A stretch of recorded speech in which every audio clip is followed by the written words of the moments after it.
Hello,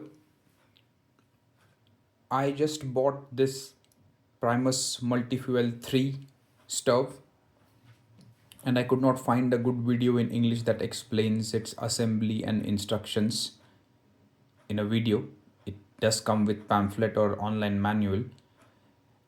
So I decided to just create a video that would highlight the steps. I have also bought this Primus 450 power gas and a Primus multi-fuel kit. I will talk about them later. I just wanted to list the items that are there on the table. Now, after we open the box, we can safely remove these parts aside, keep them aside. That's the service and maintenance section. I have no idea how to use them now, but that's not the in the scope of the current video. So I'll just keep them aside. Now, this self bleeding ergo pump, I was a bit lost earlier when I tried to use this one, but you don't need this unless you are going to run the stove on petrol, diesel, white fuel, kerosene, or something like that. That is the time when you will need this ergo pump. For those who have been in India and have worked in the 90s with the kerosene stove, it's the same mechanism.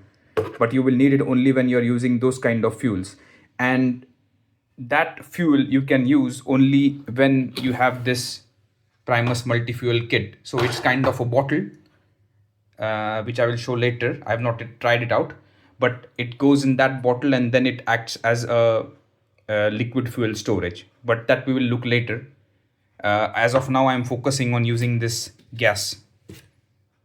Another crucial thing I would like to highlight is based on my experience. When I bought this box, it was actually yesterday, and then I realized that they have different jets.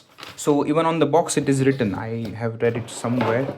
Let's have a look where we can find it. Yeah, here you see three jet nipples of different sizes, and these are to be used when you are using different kind of fuels. So one for gas, one for petrol, diesel, and kerosene, and one for some other third kind.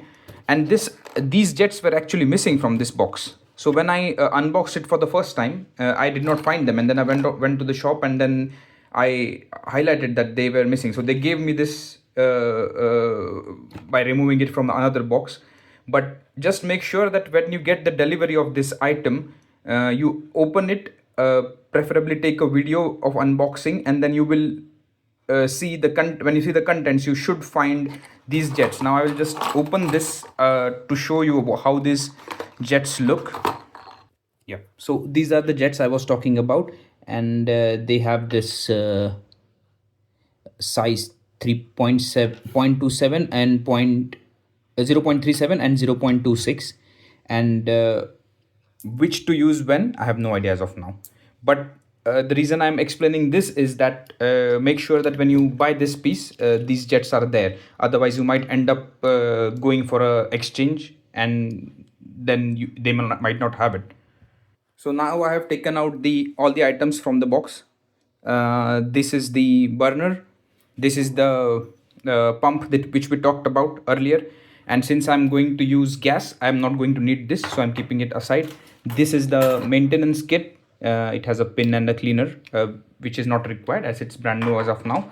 I'm keeping it aside. This is I think the warranty manual or something. Not of concern as of now. These things are important.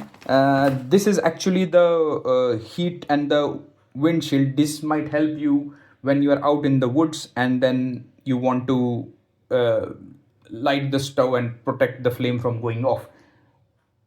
Ideally, you should not even try this stove indoors. So that is a warning for the users. You should not do it indoors, but the weather outside is not really promising. It's raining and windy, and I have to try this today. But if you're doing it for the first time, my honest request is to do it outdoors. I have kept the camera a bit on the height so you can see it properly. I'm just going to now put the burner in place. These are the stands, and these are the slots for the windshield, which we can use later, or the wind protection. And this is the tricky part, not if you go to the diagram several times. So this jet that we see here, that is the default setting that is there for this particular stove with this tube. And this one fits all of the Primus stoves. Now this one I have got is 975 ml. There is, I think, 396 and more sizes, and also depending on whether you want to use it in summer, but whether you want to use it in winter or all the seasons. So there is a lot of variety in these gases per se.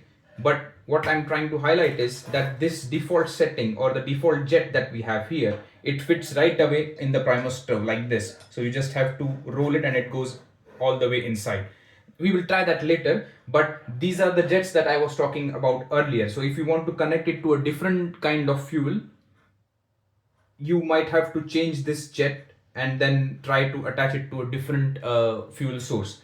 Maybe I'll make a video about that later if I feel motivated, but as of now we are going with the default setting. So that's the gas, that is the burner, and I think we have all what we need. Now before I ignite the stove, one important thing that the person using this must remember is that this valve here, where you can increase and decrease the flame, is the one that is going to control the flow of this gas. So when you fit it, you have to ensure that it is closed, and as per the documentation or the manual, before inserting it, so you are holding it like this, turn it clockwise as much as it goes. Don't over tighten it, don't use brute force, but just try to turn it clockwise as long as it goes, to ensure that it is completely closed. The reason is that if you do not do this, if you fail to do this step, when it actually connects to the gas, it will directly start flowing from here, and that could be a problem because you don't want isobutane or isopropane just floating around in your apartment or anywhere. That's with any I mean, the ones who have been in the Indian subcontinent probably already know the hazards of using a gas thing. So it's the same thing. You have to ensure that this knob is particularly closed when you are kind of corking it on this one. You're fitting it. So now I'm going to fit this one on the gas container. I just realized that I cannot open this burner and then easily fit it, because the thing is that this tube, for the safety purposes, it's kind of almost welded in this one, so we cannot remove this tube like we do in the regular gases. So it is kind of attached, so I have to do it in a bit clumsy way. If the viewers find any intelligent or safer way to do this, please let me know in the comments so that I can try to be less clumsy next time. And now this thing is kind of going as it should be. I don't smell any gas, so maybe I've got it right. And then yes, now I think I can rest this thing for now. I can try to tighten this a bit by just moving the valve. So once you have this sufficiently tightened, you can just rotate the gas container. You see, it has still not hit that O ring. So maybe the users would have noticed when I opened the container, it had an O kind of symbol inside it. So this has to get, now it is almost tightened. So now let's see.